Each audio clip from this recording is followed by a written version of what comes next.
నమస్తే. నవలా శీర్షిక మనస్సున మనసై. రచన ఆలేటి నాగమణి గారు. చదువుతున్నది రాధిక. ఇక కథలకు పడితే, ఏ షామ్కి తన్హాయియా ఐసే మే తేరా ఘమ్. చల్లటి సాయంకాలం. నీలాకాశం నిర్మలంగా నిండుగా ఉంది. గాలి తెరలు తెరలుగా వచ్చి మృదువుగా స్పృశిస్తోంది. గాలి అలలో తేలి తేలి మృదు మధురంగా అనిపిస్తోంది లతా మంగేష్కర్ పాట. తల కింద 2 అరచేతులు పెట్టుకుని ఇసుకలో వెల్లకిలా పడుకుని రేడియో పాటకు తోడుగా కునిరాగం తీస్తున్న విజయ్ చాలా దగ్గరలో గాజుల చప్పుడుకు కళ్ళు తిప్పి చూశాడు. శాంతి చెక్కిన శిల్పంలా కూర్చుని ఉంది. 2 మోకాళ్లను 2 చేతులతో చుట్టేసి మోకాళ్ల మీద చుబుకాన్ని ఆనించి చూస్తోంది. 2 క్షణాల పాటు మైమరచి చూశాడు. ఎంతసేపు అయింది శాంత అన్నాడు. ఇప్పుడే అన్నట్టు రెప్ప మూసి తెరిచింది. నీకు ఇష్టమైన పాట అన్నాడు. అంది. పాట అయిపోయింది. ట్రాన్సిస్టర్ కట్టేసి లేచి కూర్చుని ఇక చెప్పండి అన్నాడు. Shanti, I want to see him. Rao గారి మాటలు గుర్తుకొచ్చాయి శాంతికి. ఏమిటి వేళ? శాంతి మరి ప్రశాంతంగా ఉంది. బోరున వర్షం రాదు కదా అన్నాడు విజయ్. శాంతి, అతడు నాకు నచ్చాలి. తప్పకుండా. కోర్స్ ప్రేమిస్తానంటున్నావు కాబట్టి నీకు నచ్చడంలో గొప్పే లేదు. నాకు నచ్చాలి. అలా జరగకపోతే నువ్వు నా మాట విని తీరాలి. శాంతి ఉలిక్కి పడింది. శాంతి, ఏమిటో వచ్చినప్పటి నుండి ఈ మౌన సంగీతం? విజయ్ మాటలకు తల ఎత్తి చూస్తూ, డాడీ నిన్ను చూడాలంటున్నారు అంది. ఓకే, ఇప్పుడు రానా మీ ఇంటికి అన్నాడు. శాంతి వెంటనే జవాబు ఇవ్వకపోయేసరికి, ఏం నా అవతారం బాగోలేదా అన్నాడు. బాగుంది. మరి ఎందుకు సందేహిస్తున్నావు? నువ్వు డాడీకి నచ్చాలిట. నీ కళ్ళు పెట్టుకు చూడమను అన్నాడు తేలిగ్గా నవ్వుతూ. అది కాదు విజయ్, నాకు అర్థమైంది శాంతి. తనకు నచ్చకపోతే మన పెళ్ళి జరగదన్నారు, అంతేనా? అవును. ఓహ్ అంటూ శాంతి చేతిని తన చేతిలో తీసుకుని, నా మనసులో మాట మామూలుగా చెప్పనా, లేక పాత చింతకాయ పచ్చడిలా సినిమా డైలాగు చెప్పనా? ఇలా చెప్పినా నాకు అర్థమైతే చాలు అంది. మన ప్రేమ చాలా పవిత్రమైంది శాంతి.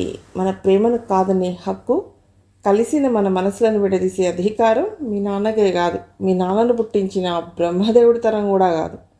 మన ప్రేమ వర్ధిల్లాలి, మన ప్రేమ వర్ధిల్లాలి. ఇది సినిమా డైలాగ్. ఇక నేను చెప్పాలనుకుంది Shanti, I love you, I want you, అంతే అన్నాడు శాంతి చేతిని తన చేతిలోకి తీసుకుంటూ. నాన్నకు చాలా కావాలి విజయ్, కులం, డబ్బు, హోదా అంది శాంతి. నీకు అవసరం లేదుగా, అది చాలు. కానీ ఇంకేం చెప్పకు Shanti. I don't care your father. అలాంటి విషయాలు పట్టించుకునే వ్యక్తిని నేను అస్సలు కలుసుకోను. కలిస్తే జరిగే పర్యవసానం ఏమిటో నాకు తెలుసు. అలాంటప్పుడు కలుసుకోకుండా ఉండటం మంచిది. కానీ డాడీ నిన్ను చూడాలన్నారు. నాకు మీ డాడీని కలుసుకోవాలని లేదు. అచ్చా, లీవ్ దట్ అన్నాడు. శాంతి అయోమయంగా చూసింది. ఆమె చూపులోని అర్థాన్ని గ్రహించి చిన్నగా నవ్వి, శాంతి, నీకు కావాల్సింది ఏమిటో నీకు బాగా తెలుసు. కావాలంటే మరోసారి ఆలోచించుకో. నువ్వు బాగా ఆలోచించి నీకై నువ్వు నన్ను కాదంటే భరించి మౌనంగా వెళ్ళిపోగలను. కానీ మూడో వ్యక్తి ఏమన్నా నేను భరించను, నిన్ను వదులుకోను. పద వెళదాం అన్నాడు. ఇక మళ్ళీ శాంతి మాట్లాడే అవకాశం ఇవ్వకుండా. శాంతి అనుసరించింది. కానీ ఆమె మనస్సంతా ఆందోళనగా ఉంది. తండ్రి తెచ్చిన సంబంధం కాదంది. ఒప్పుకున్నాడు. విజయ్ని ప్రేమించానంది. విజయ్ వివరాలు తనకు సంతృప్తిని కలిగజేస్తే పెళ్లి జరిపిస్తానన్నాడు.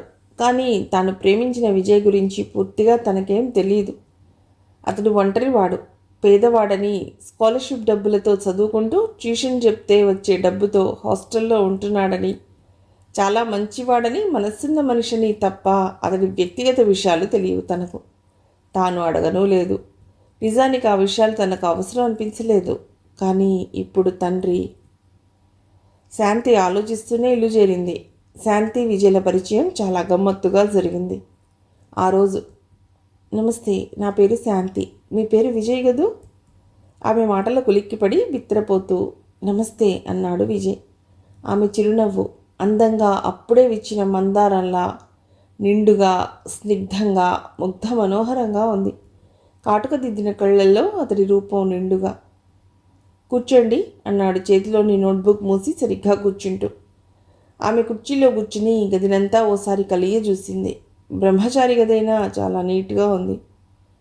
ఆవిడెవరో తెలియక సతమతమైపోతూ ఆవిడెందుకు వచ్చిందో అర్థం కాక, ఇంతకు ఆవిడ వచ్చింది తన కోసమా లేక తన రూమ్మేట్ శామ్ గురించో అర్థం కాక, ఆ విషయం ఎలా అడగాలో అస్సలు తెలియక ఇబ్బందిగా చూడసాగాడు. ఆమెను ఎక్కడా ఎప్పుడూ చూసినా గుర్తు రాలేదు. గదిలో మీరొక్కరేనా లేక? శామ్ ఉంటాడండి, ఇప్పుడే బయటికి వెళ్ళాడు, కాసేపట్లో వచ్చేస్తాడు అన్నాడు గబగబా. కారిడార్లో నుండి వెడుతూ ఎవరో లోపలికి తొంగి చూసి వెళ్ళారు. మరో నిమిషానికి విజిల్ శబ్దం వినిపించింది. అంతే. నిమిషానికి ఒకరు చొప్పున కారిడార్లో నుండి తిరుగుతూ తొంగి చూస్తున్నారు. విజయ్కు మహా ఇబ్బందిగా ఉంది. తలుపు వంక ఆవిడ వంక చూస్తున్న విజయ్ మొహంలో రంగులు మారసాగాయి. ఆమెనేదో అడగాలని పెదవి కదపబోయాడు. ఆమె పక్కున నవ్వేసింది. ఆమె ఎందుకు నవ్విందో కారణం తెలియక అయోమయంగా చూశాడు. నా పేరు శాంతి అంది. విజయ్ విసుగ్గా చూశాడు. శామ్ కోసం వచ్చాను అంది తిరిగి. విజయ్ ఓసారి తల పంకించి ఎదురుగా ఉన్న నోట్బుక్ వంక చూడసాగాడు. విజయ్ రూమ్మేట్ శామ్కు చాలామంది అమ్మాయిలతో పరిచయం ఉంది. వాడికి పరిచయం ఉన్న ఈ ఒక్క అమ్మాయితో తనకు పరిచయం లేదు. అసలు వాళ్ళెవరో తను గుర్తించలేదు. కానీ వాళ్ళందరికీ తాను విజయ్గా తెలుసు. తన గురించి శామ్ వాళ్ళతో చెప్తాడు. చాలాసార్లు తాను మందలించాడు కూడా. నీ గర్ల్ ఫ్రెండ్స్ నా గురించి చెప్పడం ఎందుకురా? అసలు మీ ఇద్దరి సంభాషణలో నా గొడవ ఎందుకు అని. తన మాటలకు శామ్ అదోలా నవ్వి, నాతో ఎప్పుడైనా నిన్ను చూసి అడుగుతారు కదరా, అందుకని. అయినా నీ గురించి నేను చెడ్డగా చెప్తానట్రా? నువ్వెంతో బుద్ధిమంతుడివని, మంచివాడివని, వట్టి ముద్దావతారానివని. నేను గదిలో లేకున్నా కాసేపు వెయిట్ చేయి. నా రూమ్మేట్ వట్టి బుద్ధావతారం, వాడి గురించి నువ్వేం భయపడకు అని శామ్ చెప్పిన మాటలు గుర్తుకు రావటంతో నోట్బుక్ వంక చూస్తూ మౌనంగా కూర్చున్న విజయ్ని చూస్తుంటే శాంతికి ముచ్చట వేసింది. అబ్బాయి చాలా బుద్ధిమంతుడు అనుకుంది. ఇంతలో శామ్ వచ్చాడు. హలో శాంతి, ఎంతసేపు అయిందొచ్చి అన్నాడు. అరగంట అయ్యింది అంది. శామ్ రావడంతో విజయ్కు ఏమిటో అంతవరకు గదిలో గాలి ఆడనట్టు ఇబ్బందిగా, ఇరుకుగా ఉన్న వాతావరణం మారిపోయి మామూలు వాతావరణం ఏర్పడినట్లు అనిపించింది. శాంతి, వీడు విజయ్, ఎంఏ ఫైనల్ ఇయర్, నాకున్న మంచి గొప్ప స్నేహితుడు అంటూ విజయ్, ఈవిడ శాంతి అని మా బాబాయ్ గారి కూతురు. నిన్న నీతో చెప్పాను ఇవాళ వస్తుందని. విజయ్ బిక్కమొహం వేసుకుని చూశాడు. అంతలోనే కోపం వచ్చి, ఎప్పుడు చెప్పావు అని నిలదీసి అడగాలనిపించి ఆడపిల్ల ముందు అల్లరెందుకని మౌనంగా ఉండిపోయాడు. విజయ్ అప్పుడప్పుడు కవితలు, కథలు రాస్తాడు శాంతి, కానీ అచ్చవ్వలేదు. ఎందుకో తెలుసా? పత్రికలకు వీడసలు పంపించాడు. తిరిగి వచ్చేస్తాయనేనా? శాంతి మాటలకు విజయ్ మరే అన్నట్లుగా నవ్వాడు. శాంతి మరి కాసేపు కూర్చుని వెళ్ళిపోయింది. రేయ్, ఆడపిల్ల ముందు తెగ కోతలు కోస్తున్నావు. ఆ అమ్మాయి గదికి వస్తుందని చెప్పావా నాతో? చెబితే నేను అసలు గదిలో ఉండేవాడినే కాదు అన్నాడు విజయ్. ఓర్ నాయనో, నీ మీద ఒట్టురా విజయ్, నీతో చెప్పాను శాంతి వస్తుందని. మర్చిపోయావేమో, బాగా గుర్తు చేసుకో అన్నాడు శామ్. నిజంగానా? నా మీద ఒట్టురా? మరి నాకెందుకు గుర్తులేదు? ఎందుకంటే తిట్టకూడదు. ఇటువంటి విషయాల్లో నీ మైండ్ కొంచెం ట్యూబ్లైట్లా పనిచేస్తుంది.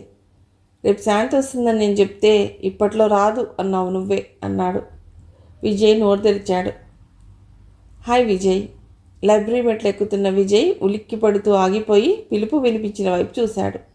శాంతి లేత నీలిరంగు పూలున్న పంజాబీ డ్రెస్లో ముద్దుగా ఉంది. మెడల మీదుగా ముందుకు వేసుకున్న దుపట్టాను గుండెల మీదుగా సర్దుకుంటూ చెంగున మెట్లన్నీ ఎక్కి పైకొచ్చింది. లైబ్రరీకేనా అంది. అన్నాడు విజయ్. పదండి అంది. మౌనంగా మెట్లెక్కుతున్నాడు విజయ్. నీకు ఏమాత్రం టైం దొరికినా లైబ్రరీలో గడుపుతారని శామ్ చెప్పాడు అంది. అయితే ఏమిటన్నట్లుగా కళ్ళెత్తి చూశాడు. లైబ్రరీకి తప్ప మరెక్కడికి వెళ్ళాలనిపించదా మీకు అంది. బీసీ అంది మెల్లిగా. "ఉమ్," అన్నాడు విజయ్ వినిపించినా వినిపించినట్టు. గుడ్ బాయ్ అంది. మీ పూర్తి పేరు విజయరాముడు కదూ అంది. కాదు. కానీ అయితే బాగుండేది. ఎందుకు? రాముడు చాలా బుద్ధిమంతుడు కదా. ఎవరు చెప్పారు? నేనే అంటున్నాను. శామ్కు మీరొక్కరేనా చెల్లి? అవును, తలెగరేస్తూ అంది. ఓ అన్నాను తల పంకిస్తూ. ఏ? మా చెల్లి శూర్పణఖ అంటేను అంటూ తలెత్తి చూశాడు. శాంతి కోపంగా చూస్తూ ఆగిపోయింది. విజయ్ ముందుకెళ్ళిపోయాడు. నీ మీదొట్టు, నేనెప్పుడు అలా వాడితో నీ గురించి చెప్పలేదు. అసలు వాడి గురించి అందరికీ చెప్పడం తప్ప ఇంకెవరి గురించి వాడితో చెప్పను. వాడసలు వినడు, విన్నా గుర్తుండదు అన్నాడు శామ్ శాంతితో. అయితే అతడు అబద్ధాల కోరై ఉంటాడు అంది. కాదు కాదు, వాడు హరిశ్చంద్రుడికి తాతలాంటి వాడు. మరి నిన్ను వదులుచుకోవాలని అలానే ఉంటాడు తప్ప. అయితే నేను శూర్పణఖన్నమాట అంది కోపంగా. నువ్వేమన్నావు వాణ్ణి? అయినా వాడు అసలు బుద్ధినే నోరు జారడు. మరి నిన్ను ఎలా అన్నాడో ఏమిటో అన్నాడు అమాయకంగా. ఎలా అనటమేమిటి? మొహం మీద ఈడ్చి కొట్టినట్టు అన్నాడు అంది కసిగా.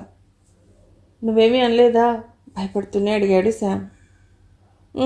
అతడు చాలా బుద్ధిమంతుడు అన్నానంతే అంది.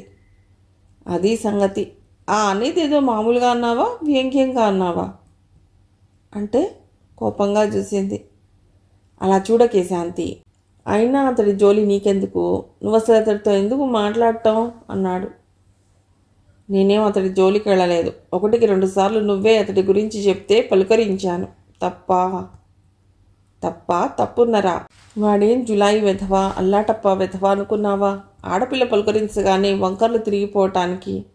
వాడు విజయ్, నా ఫ్రెండ్ అంటే ఫ్రెండ్, వాడికి సాటి రారెవ్వరు అంటూ శామ్ మొదలుపెట్టేసరికి ఆ వాక్ ప్రవాహం ఇప్పుడప్పుడే ఆగదని తెలిసి చిరాకు పడిపోతూ వెళ్ళిపోయింది శాంతి.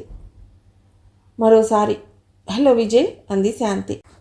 చింత చెట్టు నీడలో పచ్చగడ్డి మీద వెల్లకిలా పడుకుని 2 అరచేతులను తల కింద దిండులా పెట్టుకుని కళ్ళు మూసుకుని ఆలోచిస్తున్న విజయ్ కళ్ళు తెరిచి చూశాడు.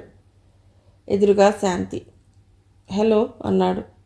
నే కూర్చోవచ్చా అంది. ఇవాళ లైబ్రరీకి వెళ్ళలేదు అంది ముందుకు పడ్డ 2 జడలను వెనక్కి వేసుకుని సర్దుకుని కూర్చుంటూ. ఏ? ఏసీలో ఉందామని అన్నాడు నిన్న తనని బీసీ అనడం గుర్తుకొచ్చి. అంటే అంది గతుక్కుమంటూ. చల్లటి గాలిలో కాసేపు. ఓహ్, మీరేమిటి ఇలా వచ్చారు? రాకూడదా? అంటూ చిటుక్కులా లేచి కూర్చుంటూ. ఎందుకు రాకూడదు? రావచ్చు అంటూనే లేచి నిలబడుతూ కింద పడి ఉన్న తన పుస్తకాలు అందుకుంటూ వస్తానండి అంటూ హడావిడిగా వెళ్ళిపోయాడు. అతడి ప్రవర్తనకు విస్తుపోతూ చూసింది Shanti. Hi Shanti. Hello beauty.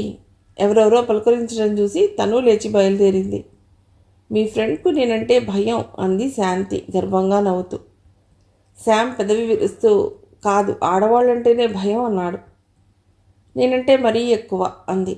Sam, నీతో విషయం చెప్పాలరా అన్నాడు విజయ్ మంచం మీద పడుకున్న శామ్తో. ఏమిటి? మీ చెల్లాయికి కొంచెం వెర్రి, అదే వేపకాయంత పిచ్చి ఉందని నా అనుమానం. కొద్దిగా ఉన్నప్పుడే మంచి డాక్టర్ చేత పరీక్ష చేయిస్తే మంచిదని నా అభిప్రాయం అన్నాడు. శామ్ విజయ్ మొహంలోకి పరీక్షగా చూశాడు. సీరియస్గా చెప్తున్నాడు విజయ్. ఎందుకు అన్నాడు అసలు విషయం అర్థం కాక అయోమయంగా. నాకు అనిపిస్తోందిరా ఆ అమ్మాయి ధోరణి చూస్తే అన్నాడు. రేయ్, పిచ్చిగా వాగకు. శాంతి చాలా మంచి అమ్మాయి. నేను చెడ్డదని అనలేదే. పిచ్చిది కూడా కాదు అన్నాడు శామ్. పూర్తిగా కాదు, కొంచెం. ఆ కొంచెం నీలో కూడా ఉంది. ఆ కొంచెంలో ఓ 2 మోతాదులు ఎక్కువ నీలో ఉంది. రోజు ఆ అమ్మాయితో నా గురించి చెప్పడం ఎందుకు? ఆ అమ్మాయికి కాదు, చాలామందితో నా గురించి చెప్తావు ఎందుకు? ఏముంటాయి నా గురించి చెప్పటానికి? నువ్వు చెప్పావే అనుకో, చాలామంది అమ్మాయిల్ని విని ఊరుకోక పనిగట్టుకుని పరిచయం పెంచుకోవాలనుకునేవారంటే నాకు ఇష్టం ఉండదు. మీ చెల్లాయి పలుకరిస్తోంది, కానీ చాలామంది అమ్మాయిలు నన్ను వింత మనిషిలా చూడటం నాకు ఇష్టం ఉండదు అన్నాడు. శామ్ మాట్లాడలేదు. అదికి ఆశ్చర్యంగా ఉంది. ఇంత చిన్న విషయానికి అతను అంతలా బాధపడతాడని అనుకోలేదు. టూ సెన్సిటివ్ అనుకున్నాడు. ఇవాళ నీ ప్రోగ్రామ్ ఏమిట్రా విజయ్? శామ్ ప్రశ్నకు గడ్డం గీసుకుంటున్న విజయ్ అన్నాడు ఏమీ లేదన్నట్టు. గదిలోనే ఉంటావా? ఏ? నేను బయటికి వెడుతున్నాను, సాయంత్రానికి కానీ రాను. సరే అన్నాడు అద్దంలోకి చూస్తూ, రెండోసారి బుగ్గలకు సబ్బు రాసుకుంటూ. రాగిడితో పిక్నిక్ పెడుతున్నాను అన్నాడు. పరీక్షల ముందేం పిక్నిక్ రా? పరీక్షలు మరో 2 నెలలు ఉన్నాయి బ్రదర్. కావాలంటే నువ్వు చదువు. క్లాసు కోసం పాకులాడేవాడివి. నేను పాస్ అయితే 10,000 అన్నాడు హడావుడిగా లేస్తూ. విజయ్ గడ్డం చేసుకోవడం పూర్తి చేసి స్నానం చేసి వచ్చేసరికి శామ్ దిగులుగా కూర్చున్నాడు. వెళ్ళవేరా? నీతో అర్జెంట్ విషయం ముఖ్యంగా మాట్లాడాలి. కాదు ముఖ్యమైన విషయం అర్జెంటుగా మాట్లాడాలి అన్నాడు. ఏమిటి? ఒక్క ప్రశ్న ఇస్తాను, చాలా సూటిగా చెప్పేయాలి సుమా. ముందలా కూర్చో అన్నాడు. తడితలను టవల్తో తుడుచుకుంటూ పర్వాలేదు నిలబడే ఉంటాను, కానీ ముందు చెప్పు అన్నాడు విజయ్. నేనేదో జోక్ చేస్తున్నానన్నా మరేదన్నా అనుకోకు. ఈరోజు కాకపోతే రేపు నువ్వు ఈ సమస్యను ఎదుర్కోవాలి. అందుకే నువ్వు ఆలోచించుకోవటానికి టైం ఇస్తున్నాను అన్నాడు. సరే కానీ ఆ చెప్పేదేదో సూటిగా చెప్పేడు అన్నాడు విజయ్. శాంతి పట్ల నీ అభిప్రాయం ఏమిటి? మంచి అమ్మాయి, తొందరపాటు ఎక్కువ, ఆలోచన తక్కువ, అంతే. అంతకు మించి మరేం లేవు. మరేమంటే? భయం, సిగ్గు లాంటివి. కానీ శాంతికి నీ పట్ల ఓ అభిప్రాయం ఉంది. నాకు తెలుసు. ఏమిటి? ఏం తెలుసు? గాబరాగా అడిగాడు శామ్. ఆవిడంటే నాకు భయం అని, నేను ఒక పుస్తకాల పురుగునని, అపర ప్రవ్రాక్షుణ్ణని. కాదు. మరి? శాంతి నిన్ను ప్రేమిస్తోంది, శామ్ చటుక్కున చెప్పాడు. విజయ్ చేతిలోని టవల్ జారిపోయింది. అవునరా విజయ్, ఎన్నాళ్లుగానో బాబాయ్ శాంతికి చేయాలనుకుంటున్న సంబంధాన్ని కాదంది శాంతి. అసలు తనకు మరే సంబంధాలు చూడవద్దని ఖచ్చితంగా బాబాయ్తో చెప్పింది. తాను ఓ అబ్బాయిని ప్రేమిస్తున్నానని, అతన్ని తప్ప మరెవరిని పెళ్ళాడనని చెప్పింది. ఆ అబ్బాయి ఎవరో చెప్పమంటే మాత్రం ఆ అబ్బాయికి తన పట్ల గల అభిప్రాయం ఏమిటో కనుక్కొని అప్పుడు చెప్తానంది. ఆ అబ్బాయి ఎవరో బాబాయి గ్రహించకపోయినా నేను అర్థం చేసుకోగలను. ఆ అబ్బాయివి నువ్వే. నిజం రా విజయ్. పైకి నిన్ను ఆట పట్టించాలన్నలా మాట్లాడినా మనసులో మాత్రం నీ పట్ల ఆరాధన, అనురాగం.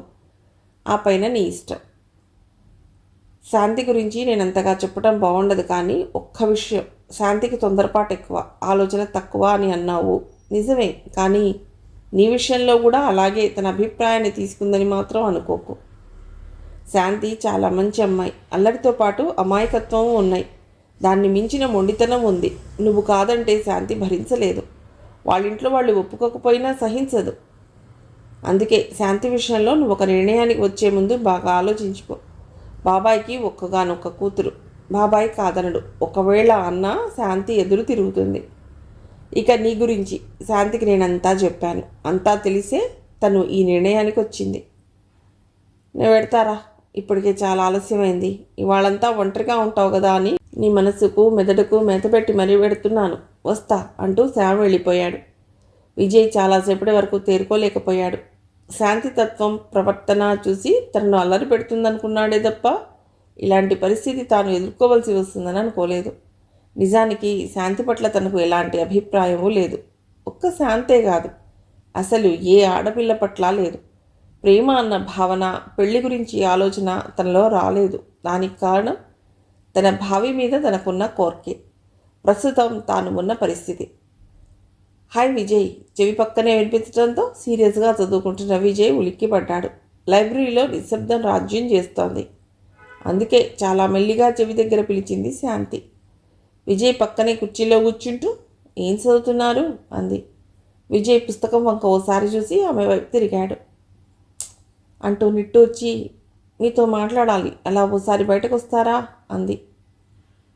విజయ్ గుండె ఎందుకో కానీ వేగంగా కొట్టుకోవడం మొదలెట్టింది. మీకు ఇష్టం లేకపోతే రావద్దు అంది. అది కాదు. ఓహ్, అయితే రావాలనే ఉంది, కానీ ఆలోచిస్తున్నానంటారా? దెన్ కమోన్యా అంటూ చనువుగా విజయ్ చేతిని అందుకుని దారి తీసింది. విజయ్ అనుసరించాడు. అతను ఎప్పుడూ కూర్చునే చెట్టు కిందికి వెళ్ళారు.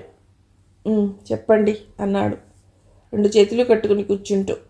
రెడీయేనా అంది విజయ్ ధోరణి చూసి. అన్నాడు ఓ నిర్ణయానికి రాని ఆలోచనలతో. ఎల్లుండి మేమంతా పిక్నిక్ వెళ్తున్నాం, మీరు మాతో వస్తున్నారు అంది. ఇదేనా మీరు చెప్పాలనుకున్నది? కాక మరేమిటనుకుంటున్నారు అంది నవ్వుతూ. మేమంతా అంటే ఎవరెవరు? నేను, శ్యామ్, రాగిణి, మీరు. ఓహ్, శ్యామ్ గాడి ప్రోగ్రామా? ఆ రోజు నాకు నో, నేను శామ్ పందెం వేసుకున్నాం. 200 నేను ఓడిపోవటం మీకు ఇష్టమైతే రాకండి, లేదా వస్తారు. ఎల్లుండి 9ంటికి ఉదయం రెడీగా ఉండాలి అంటూ వెళ్ళిపోయింది. శాంతి వెళ్ళిపోయాక చాలాసేపటి వరకు తన ఆలోచనలోంచి తేరుకోలేకపోయాడు విజయ్. ఆ రోజు శామ్ చెప్పింది నిజమేనా, లేక తనను ఆట ఆడించాలని అలా అన్నాడా? శాంతి ధోరణి చూస్తే అలా లేదు. తన మీద ఆ అమ్మాయికి ఎలాంటి అభిప్రాయం ఉన్నట్టు లేదు. వెర్రివాడా, అలా అయితే పిక్నిక్ నన్ను ఎందుకు పిలిచినట్టు? శామ్తో ఏ ధైర్యంతో పందెం వేసింది? నువ్వు రావని తెలిసి కూడా ఇంత చొరవగా వచ్చి అడిగింది. వాళ్ళు ముగ్గురే ఎందుకు వెళ్తున్నారు? వెళ్తూ నిన్నెందుకు రమ్మన్నారు? ఆలోచించవేం అంది మనస్సు. ఏమో, ఊరికే స్నేహంగా. ఆ స్నేహాన్ని శామ్ మరోలా అర్థం చేసుకోలేదు కదా. అలాంటప్పుడు పెళ్లి సంబంధాన్ని ఎందుకు కాదన్నట్టు? మరెవరినైనా అయితే అతన్ని పిక్నిక్ పిలవక నిన్నెందుకు పిలుస్తుంది? మరి అదంతే అంది మనస్సు నోరు మూస్తూ. విజయ్ తిరిగి ఆలోచనలో పడ్డాడు. విజయ్ పిక్నిక్కు వెళ్ళలేదు. రేపు శాంతి బర్త్డే, పార్టీకి నువ్వు రావాలి అన్నాడు శామ్ బయటికి వెళ్ళబోతున్నా విజయ్తో. విజయ్ మాట్లాడలేదు. మాట్లాడవేరా? సారీ శామ్, రేపు సాయంత్రం అర్జెంటుగా నేను చోటుకి వెళ్ళాలి అంటూ వెళ్ళిపోయాడు. అతడు రాడని ముందుగానే శామ్కి తెలుసు. అందుకే ఎక్కువగా బలవంతం చేయలేదు. విజయ్ తత్వం ఎలాంటిదో తెలిసిన శామ్ అతడు రాకపోవటానికి అంతగా బాధపడలేదు. కానీ శాంతి మాత్రం లోలోనే బాధపడిపోయింది. విజయ్కి నేనంటే కోపం అనుకుంటా అన్నయ్యా అంది. వాడు చాలా మంచివాడు శాంతి, వాడికి కోపం రాదు. నువ్వన్న ఏ మాట వాడు మనసులో పెట్టుకుని ఉండడు. కానీ వాడి తత్వమే అంత. ఎవరితోనూ కలవడు, నలుగురి మధ్య ఉండలేడు, ఒంటరిగా ఉండటానికి ఎక్కువగా ఇష్టపడతాడు. ఇలాంటి పార్టీలు అవి అంటే వాడికి ఇంట్రెస్ట్ ఉండదు. అంతే తప్ప వాడు నీ మీద కోపంతో కాదు రావడం మానుకోవటం అన్నాడు. శాంతికి ఎందుకో అతడి మాటలు నిజమనిపించినా మనసులో ఏమూలో అతడు రాని లోటు, రాలేదన్న బాధ కలిగి కనిపించసాగాయి. ఆ మన్నాడు అతడిని వెతుకుతూ బయలుదేరింది. ముందుగా లైబ్రరీకి వెళ్ళింది. అక్కడ కనిపించకపోవడంతో అతడు ఎప్పుడూ కూర్చునే చెట్టు కింద చూసింది. కనిపించలేదు. 2 రోజులు వరుసగా కనిపించలేదు విజయ్. 3వ రోజు ఆదివారం కావటం వల్ల మెల్లిగా అతడి గదికి వెళ్ళింది. వెళ్ళేసరికి శామ్ లేడు. విజయ్ ఎక్కడికి వెళ్ళడానికి తయారవుతున్నాడు. శాంతిని చూస్తూనే పలుకరింపుగా చూసి, కూర్చోండి, శామ్ వచ్చేస్తాడు అంటూ తయారవసాగాడు. మీరెక్కడికైనా? పర్వాలేదు, మీరుండండి, శామ్ వచ్చేస్తాడు. నేను మీతో మాట్లాడాలని వచ్చాను అంది శాంతి. విజయ్ ఉలికిపాటుగా చూశాడు. నాతోనా అన్నాడు. నేనంటే మీకు చాలా కోపం కదూ అంది. మీరు ఎందుకలా అనుకుంటున్నారు అన్నాడు ఆమె వంక చూస్తూ. మొన్న మా వెంట పిక్నిక్ ఎందుకు రాలేదు అంది. ఓ అదా, నేను ముందే చెప్పాను నాకు వీలు కాదని. శామ్తో రావడం కుదరదని చెప్పానే. అయినా నేను రమ్మనే కదా చెప్పాను అంది ఎంతో అధికారం ఉన్నట్లుగా. విజయ్ అర్థం కానట్లు చూశాడు. నా పట్ల మీకు మంచి అభిప్రాయం ఉన్నట్టు లేదు అంది టేబుల్ మీద చేత్తో రాస్తూ. అలాంటిదేం లేదండి తత్తరపడుతూ అన్నాడు. మరి నా మీద మీ అభిప్రాయం ఏమిటి అంది నిలదీస్తున్నట్లుగా. ఏం లేదు అంది వణికే కంఠంతో. విజయ్ కళ్ళు తిప్పి చూశాడు. శాంతి కళ్ళల్లో పల్సటి నీటి తెరలు. ఎందుకు శామ్ చెప్పిందే నిజం. తన ఊహ ఆలోచన అంతా అబద్ధం. శామ్ చెప్పినట్టుగానే శాంతికి తానంటే ఇష్టం. మరి తన అభిప్రాయం? శాంతి, మీరంటే నాకు కూడా ఇష్టమే అంటూ చెప్పబోయాడు. కానీ అప్పటికే శాంతి వెళ్ళిపోయింది. గదిలో ఒంటరిగా మిగిలిపోయాడు విజయ్. ఆ మన్నాడు తనను చూసి కూడా లైబ్రరీ మెట్లు దిగి గబగబా వెళ్ళిపోయి శాంతిని పిలిచాడు విజయ్. నన్ను పిలిచారా? ఎక్కడో పిడుగుల వర్షం పడుతుంది అంది శాంతి. జవాబుగా నవ్వాడు.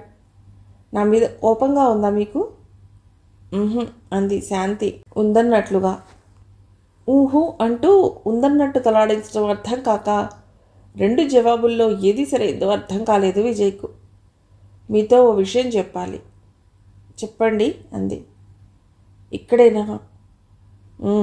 విజయ్ చుట్టూ ఓసారి చూసి, మీ మీద నాకు ఎలాంటి అభిప్రాయం ఉందో నిన్న సరిగ్గా చెప్పలేకపోయాను. ఓకే, ఇప్పుడు చెప్పండి. నేను చెప్పేలోగా మీరు వెళ్ళిపోయారు. ఏది నేను వెళ్ళంది అంది చిలిపిగా చూస్తూ.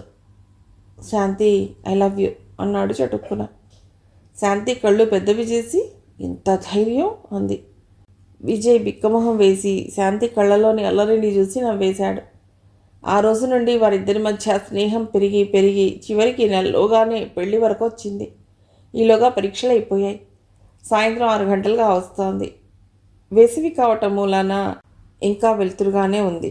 బీచ్లో అందరికీ దూరంగా ఇసుక మీద వెలకిలా పడుకొని ఆజారే అభి మేరా దిల్ పుకారే అంటూ ముఖేష్ పాటను మెల్లిగా పాడుకుంటున్న విజయ్ ఎవరో వచ్చి తనకు దగ్గరగా నిలబడ్డట్టు అనిపించడంతో కళ్ళు తిప్పి చూసి ఏమిటన్నట్టుగా కనుబొమ్మలు ఎగరేశాడు.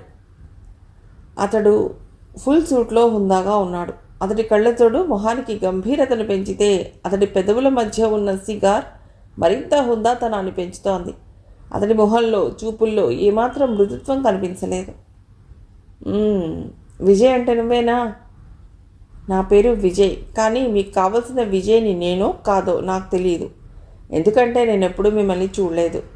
విజయ్ జవాబుకి అతడు చిత్రంగా కనుబొమ్మలెగరేస్తూ, అది తెలివి చూపించకు. మా శాంతికి తెలిసిన విజయ్ నువ్వేనా? ఓ శాంతి, నేనే. ఏం కావాలి అన్నాడు అలాగే పడుకుని. నాతోరా 2 అడుగులు వేశాడు. విజయ్ అలాగే పడుకుని చూస్తున్నాడు అటువైపు. కమోన్. నేనేం మీ నౌకర్ని అనుకున్నారా, లేక పెంపుడు కుక్కరు అనుకున్నారా? మర్యాద తెలియని పెద్ద మనిషివి. ఎదుటి వ్యక్తిని పిలిచే తీరు తెలీదు. అలాంటి నీ వెంట పిలవగానే వస్తాననుకున్నావా? మఠం వేసుకుని కూర్చుంటూ అడిగాడు విజయ్. అతడవేం పట్టించుకోకుండా నాతో రా అంటూ కదిలాడు. అతడు జవాబు చెప్పకుండా గబగబా ముందుకు సాగాడు. విజయ్ కదలకుండా నిలబడి అతడి వంక చూడసాగాడు. విజయ్ తనని అనుసరించడం లేదని తెలిసి అతడు వెనక్కి తిరిగి చూశాడు. విజయ్ నిర్లక్ష్యంగా చూస్తూ, మీరెవరో తెలియకుండా మీతో నేను వస్తానని ఎలా అనుకున్నారు అన్నాడు విజయ్. శాంతి ఎవరో తెలుసుకునే మరీ ప్రేమించావా, లేక ప్రేమించానని అన్నాక తెలుసుకున్నావా? తీక్షణంగా అడిగాడు. ఓ మీరేనన్నమాట. Glad to meet you sir అన్నాడు చెయ్యి ముందుకు చాస్తూ. అతడి చెయ్యి అందించలేదు సరికదా. విజయ్ వంక తిరస్కారంగా చూశాడు. శాంతిలో ఏం చూసి ప్రేమించావు? నాలో ఏం చూసి మీరంత కోపంగా మాట్లాడుతున్నారు? ఎదురు ప్రశ్నించాడు. ప్రశ్నకు ప్రశ్నే సమాధానం కాదు. నిజమే, కానీ కొన్ని ప్రశ్నలకు ప్రశ్నలే జవాబులు అవుతాయి. తెలివిగా జవాబిస్తున్నాను అనుకుంటున్నావా? మీరు తెలివిగా ప్రశ్నిస్తున్నాను అనుకుంటున్నారా? షటప్. ఆ మాట నేను అనగలను, కానీ మీకు డబ్బుందన్న అహం ఉంది, సంస్కారం తప్ప. నాకు నేను మనిషినన్న గర్వంతో పాటు సంస్కారం, సభ్యత ఉంది అన్నాడు. నాకు తెలుసు, దిక్కు ముక్కు లేనివాడంటే ఇలాంటి తిక్కవాడు, రౌడీ వెధవ, జులాయి అయి ఉంటాడని. నిజంగా కాలేజీలో చదివావా, లేక అబద్ధాలు చెప్పావా? ఆ అలవాటు మీకుందేమో, కానీ నాకు లేదు అన్నాడు. ఇంతకీ నా ప్రశ్నకు సమాధానం? ఇంతసేపు మాట్లాడినా అర్థం కాలేదు. నాలో ఏం చూసి శాంతి ప్రేమించిందో? అర్థం కాకపోతే అది మీ కర్మ. బాయ్ అంటూ విజయ్ వెళ్ళిపోయాడు. పరీక్షలు అయిపోయాయి. విజయ్ శాంతిలు బాగానే రాశారు. మరో వారం రోజులకు విజయ్ శాంతిల వివాహం రిజిస్టర్ ఆఫీస్లో చాలా నిరాడంబరంగా జరిగిపోయింది. కాలేజీ స్నేహితులు కొందరు ఆ పెళ్లికి పెద్దలయ్యారు. వాళ్ళిద్దరి పెళ్లి దగ్గరుండి జరిపించి మరీ తన ఊరెళ్ళిపోయాడు శ్యామ్. విజయ్కి ఓ పత్రికా ఆఫీసులో ఉద్యోగం దొరికింది. అతడి అభిరుచికి తగిన ఉద్యోగం. జీతం తక్కువే అయినా విజయ్ సంతృప్తి పడిపోయాడు. ఆ సమయంలో ఆ చిన్న ఉద్యోగమే వాళ్ళ జీవితాలకు ఆధారమైంది. 2 నెలలు చాలా ఆనందంగా, హాయిగా గడిచిపోయాయి. శాంతితో తన జీవితం ఇంత మధురంగా, ఆనందంగా ఉంటుందనుకోలేదు విజయ్. చిన్నప్పటి నుండి ఒంటరిగానే పెరిగాడు. విజయ్ పుట్టగానే తల్లి పోయింది. కొన్నాళ్లకు లారీ యాక్సిడెంట్లో తండ్రి పోవటంతో అనాథ అయిన విజయ్ తన స్వశక్తితో, స్వయం కృషితో చదివి పైకొచ్చాడు. ఓ పక్క ప్రైవేట్లు చెప్తూనే మరో పక్క కష్టపడి చదివి ప్రతి క్లాస్లో మంచి మార్కులు తెచ్చుకుంటూ, స్కాలర్షిప్లు సంపాదించుకుంటూ ఎంఏ పూర్తి చేశాడు. విజయ్ జీవితంలో అతడికి చాలా దగ్గరగా, సన్నిహితంగా అతడి చదివే పుస్తకాలు, ఆ తర్వాత శ్యామ్, శాంతి వచ్చారు. కష్టపడి ఉన్నదానిలో తృప్తి పడటం విజయ్కి అలవాటైపోయింది. అందుకే చిన్న ఉద్యోగంతో అతడు తృప్తి పడిపోయాడు. డిగ్రీలు చేతబట్టుకుని నిరుద్యోగులుగా తిరిగే చాలామంది కంటే అతడు అదృష్టవంతుడని అనుకునేవాడు. రిజల్ట్స్ వచ్చాయి. విజయ్ క్లాస్తో పాస్ అయ్యాడు. శాంతి పరీక్ష పోయింది. నాకు తెలుసు ఈ శాంతి, నువ్వు మరో పెద్ద పరీక్షకు ప్రిపేర్ అవుతూ చదవటం మానేస్తావని. ఇప్పుడైనా చదువు. పెద్ద పరీక్ష పాస్ అయ్యావో ఇదో పెద్ద లెక్క అన్నాడు విజయ్. ఆహా, ఇక చదివే ఓపిక నాకు లేదు అంది శాంతి. విజయ్ బలవంతం చేయలేదు. విజయ్ శాంతి అందంగా అమర్చుకున్న వాళ్ళ చిన్న సంసారం కలతలు లేకుండా సాగిపోతోంది. వాళ్ళ అద్దెకుండే ఒకే గది విశాలంగా గాలి వెలుతురు వచ్చేలా ఉంది. ఇంటావిడ సావిత్రమ్మ విధవ. 2 అమ్మాయిలు, ఓ కుర్రవాడు ఆవిడ సంతానం. పెద్దమ్మాయి కళ్యాణికి 23 ఏళ్ళు, తర్వాత అమ్మాయి కరుణ 20 ఏళ్ళు ఉంటుంది. ఆ తర్వాత 6 ఏళ్ల తర్వాత రాజు పుట్టాడు ఆవిడకి. కళ్యాణి గవర్నమెంట్ ఆఫీస్లో టైపిస్ట్గా పనిచేస్తోంది. కరుణ ఇంకా చదువుకుంటోంది. రాజు స్కూల్ ఫైనల్ ఓసారి తప్పి మళ్ళీ పరీక్షకు వెళ్లకుండా రోడ్లు సర్వే చేస్తుంటాడు. కళ్యాణి, కరుణలు శాంతితో స్నేహంగా మాట్లాడేవారు. విజయ్, శాంతి ప్రేమించి పెళ్లి చేసుకున్నారని తెలిసి సావిత్రమ్మ ముక్కు మీద వేలేసుకున్నా కళ్యాణికి మాత్రం ఆ విషయం ఓ అద్భుతంలా, అడ్వెంచర్లా అనిపించేది. ఎప్పుడు చూసినా అతి గంభీరంగా ఉండే విజయ్ అంటే కళ్యాణికి ఎంతో గౌరవం. మాస్టారు అంటూ ఆత్మీయంగా పిలుస్తూ చాలా మర్యాదగా మాట్లాడే కళ్యాణి ఆత్మీయత, కరుణ అభిమానం విజయ్ శాంతిలకు తోడుగా అనిపించేది. స్నేహంగా తిరిగే వాళ్ళంటే వాళ్ళిద్దరికీ అభిమానమే. మరో 3 నెలలు గడిచాయి. విజయ్ పనిచేస్తున్న పత్రిక ఆగిపోయింది. ఫలితంగా విజయ్ ఉద్యోగం పోయింది. తిరిగి విజయ్ ప్రైవేట్ వెతుక్కుంటున్నాడు. ఉద్యోగం పోయినందుకు విజయ్ బాధపడ్డా అంతలోనే మరో ఉద్యోగం వెతుక్కోవటం కష్టమని తెలిసి ప్రైవేట్లు కుదుర్చుకుని జీవితంతో రాజీ పడ్డా శాంతికి మాత్రం విజయ్కి పెద్ద ఉద్యోగం దొరక్కపోగా ఉన్న చిన్న ఉద్యోగం కూడా పోయినందుకు బాధ కలిగింది. విజయ్లా ఆమె ఆ జీవితంతో రాజీ పడలేకపోయింది. సరిగ్గా అలాంటి క్షణంలోనే ఆమెలో సంఘర్షణ మొదలైంది. విజయ్కి పెద్ద ఉద్యోగం దొరక్కపోవటం విజయ్ ప్రయత్నలోపం అనుకుందే తప్ప వాస్తవ పరిస్థితిని అర్థం చేసుకోలేకపోయింది. వాళ్ళ మధ్య కలతలు ప్రారంభమయ్యాయి. భార్యాభర్తల మధ్య ఉండవలసిన ప్రేమ, అభిమానం, ఒకరినొకరు అర్థం చేసుకునే సహృదయత లోపించిపోయాయి. అక్కడికి విజయ్ సహనంగా శాంతి కోపాన్ని, అకారణ ద్వేషాన్ని, అలకను భరించేవాడు. అతడిలా సహనంగా భరించడం శాంతికి అతడి గొప్పతనంగా కాక అసమర్థతగా, బలహీనతగా, చేతగానితనంగా కనిపించేది. ప్రతి క్షణం ఎదుటి మనిషితో వాళ్ళ జీవితం తనను పోల్చుకుంటూ, విజయ్ని పోలుస్తూ బాధపడే శాంతిలో అసహనం, అశాంతి పేరుకుపోయాయి. రాను రాను విజయ్ ఉనికిని భరించినట్టు ఆ గది ఇరుకుగా, నరకంగా అనిపించసాగింది. శాంతి ఇలా ఎందుకు మారిపోయిందో అర్థమై బేలగా నవ్వుకున్నాడు విజయ్. ఇదేనా ప్రేమంటే, ఇంతేనా అనిపించేది అతడికి. పుస్తకాల్లోని ప్రేమ, ఆరాధన నిజ జీవితంలో ఉండవే. పుస్తకాలకే అంకితమా? డబ్బుకు, ప్రేమకు లంకె ఉందా అనిపించేది. ఆస్తిని కాదని, అంతస్తును విడిచి, తండ్రిని వదిలి తనను పెళ్లి చేసుకోవటానికి సిద్ధపడిన శాంతిలోని ఆనాటి ప్రేమ వెతికినా కనిపించేది కాదు విజయ్కు.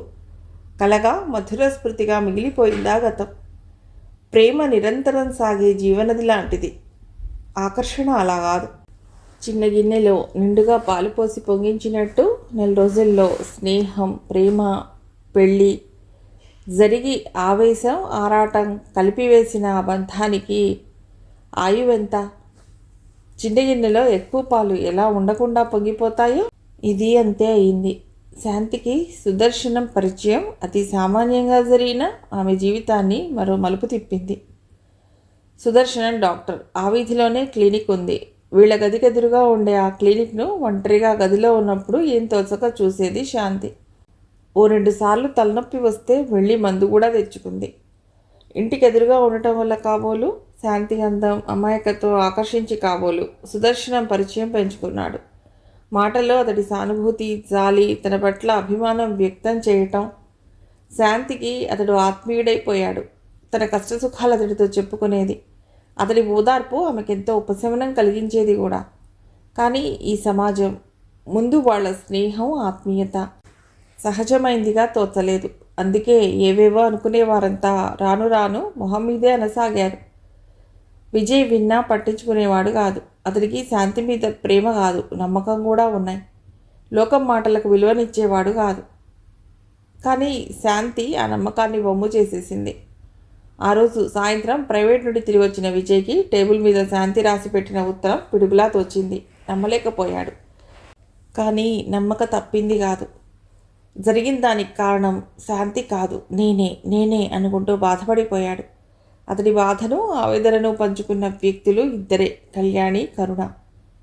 విజయబాబు ఎవరో పిలవటంతో గది తలుపు తాళం తీస్తున్న విజయ్ వెనక్కి తిరిగి చూశాడు.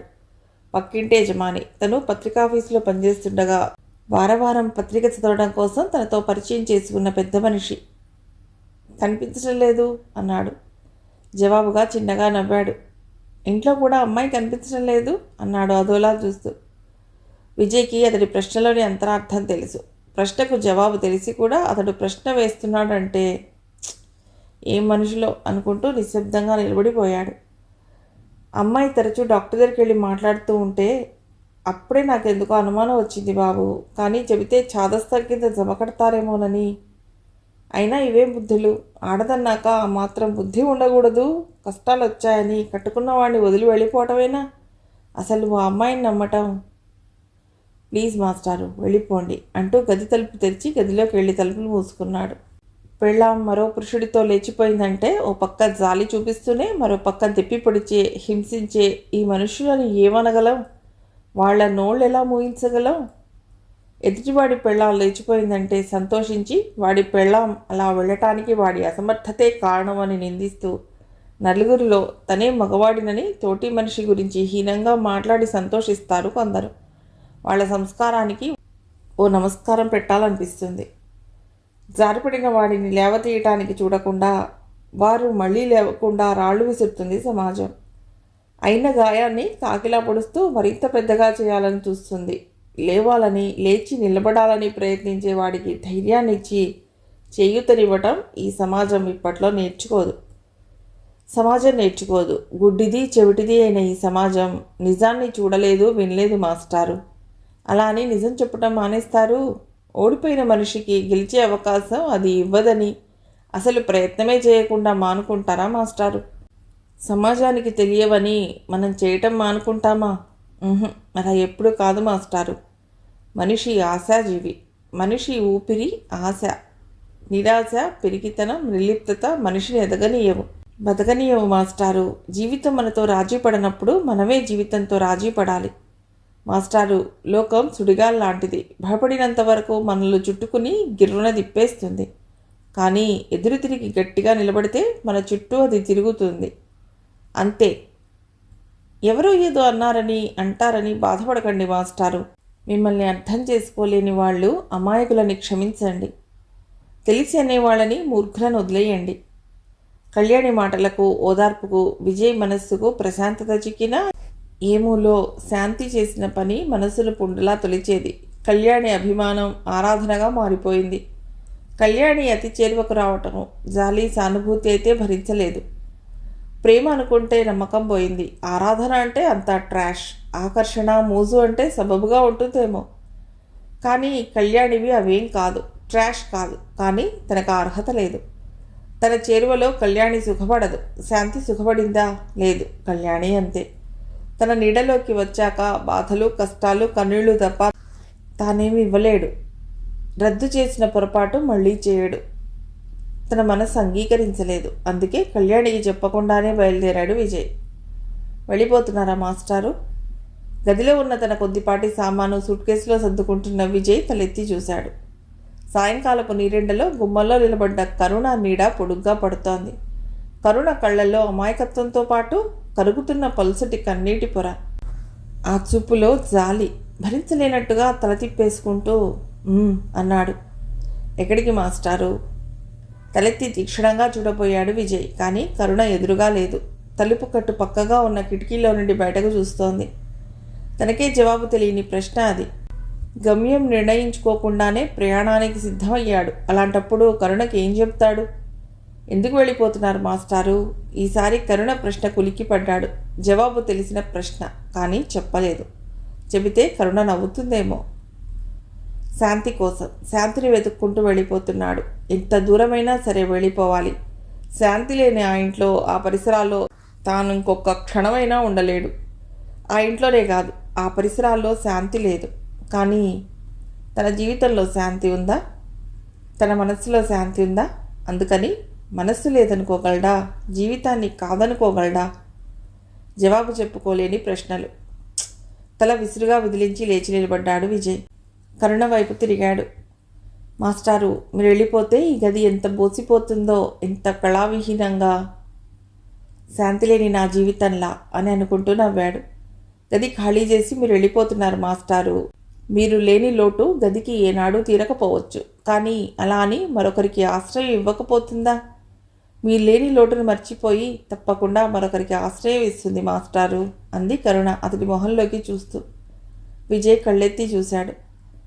జీవితము అంతే మాస్టారు. అవును, కానీ జీవితానికి స్వార్థం లేకపోవచ్చు, కానీ మనిషికి స్వార్థం తెలుసు కరుణ. కానీ మీరు కూడా. నేను మామూలు మనిషినే అంటూ సూట్ కేసు అందుకుని గుమ్మం వైపు అడుగులేస్తూ టేబుల్ మీద ఉన్న పుస్తకాల దగ్గర ఆగి, కరుణ, ఈ మంచం, గిన్నెలు, టేబుల్ ఇవన్నీ అమ్మితే నీకు నేను ఇవ్వవలసిన 1 నెల అద్దె డబ్బు వస్తుందనుకుంటా. ఈ పుస్తకాలు నా జ్ఞాపకంగా నీ దగ్గరే ఉంచు. మీ అమ్మగారితో నేను వెళ్ళిపోయానని చెప్పు అంటూ గుమ్మం దాటిన విజయ్ ఎందుకో ఒక్కసారి వెనక్కి తిరిగి చూశాడు. కరుణ కళ్ళలోని నీళ్లు చెక్కిళ్ళని తడుపుతున్నాయి. కరుణ, కన్నీళ్లకు విలువ కట్టడం నాకు చేత కాదు, కానీ నా కోసం కన్నీరు కార్చడానికి నువ్వున్నావనే విషయం నేను తప్పకుండా గుర్తుపెట్టుకుంటాను అంటూ దగ్గరగా వచ్చి, కన్నీళ్లు తుడిచి వెళ్తాను కరుణ. రైలు అందకపోతే మరోసారి నేను ఓడిపోవలసి వస్తుంది. ఇక ఓడిపోవడం నాకు ఇష్టం లేదు కరుణ అంటూ గబగబా అడుగులు వేస్తూ ముందుకెళ్ళిపోయాడు విజయ్. అతడు వెళ్ళిపోయాడా? కరుణ లోపలికి రాగానే అడిగింది సావిత్రమ్మ. కరుణ జవాబు చెప్పి వంటింట్లోకి వెళ్ళిపోయింది. ఇంటెద్దిచ్చాడా? అమ్మయ్యా అంది సావిత్రమ్మ. కరుణ జాలిగా నవ్వుకుంది. మిగిలిన కథ తర్వాతి భాగంలో.